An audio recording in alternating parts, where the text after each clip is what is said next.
In today's video, I'm going to teach you how to create and customize a new dashboard in your application.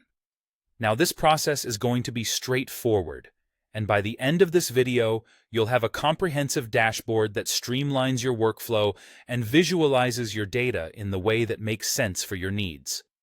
To get started, you'll want to navigate through your application to find the dashboard list. You can do this in a couple of ways. At the top of your screen, you'll notice a search bar. This is a quick way to get to where you need to go. Simply type "dashboard" into the search bar and you should see it pop up.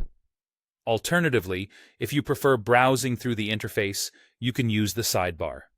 Head over to Home and then click on Customization, where you'll find the dashboard option.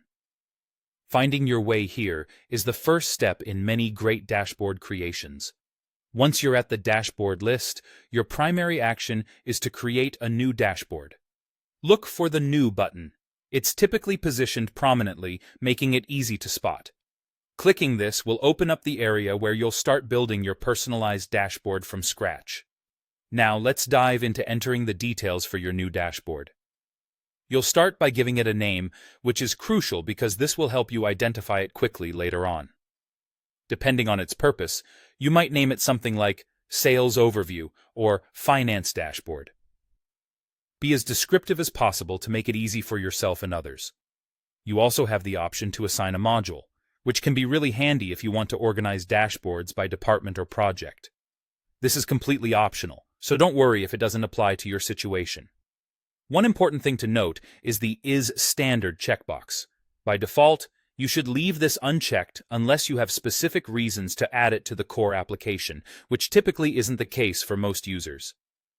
Once you're satisfied with all the entered details, go ahead and save your dashboard. Now that your dashboard is created and saved, it's time to add some charts to bring it to life. Reopen your dashboard, and you'll see an option to Add Chart. Click on that to start selecting from the charts you've previously created. Remember, this step assumes you already have some charts saved in the system. If you don't, you'll need to create those first. You have flexibility here. Select charts that are most relevant to your dashboard's purpose. You can also arrange them in a way that best represents the data flows and insights you're aiming to display. This drag-and-drop functionality allows you to set up a visually intuitive and useful dashboard. And there you have it. You've not only created a new custom dashboard, but also populated it with valuable data insights. We hope this tutorial helps streamline your processes and improves how you visualize your department's data. Thank you for watching.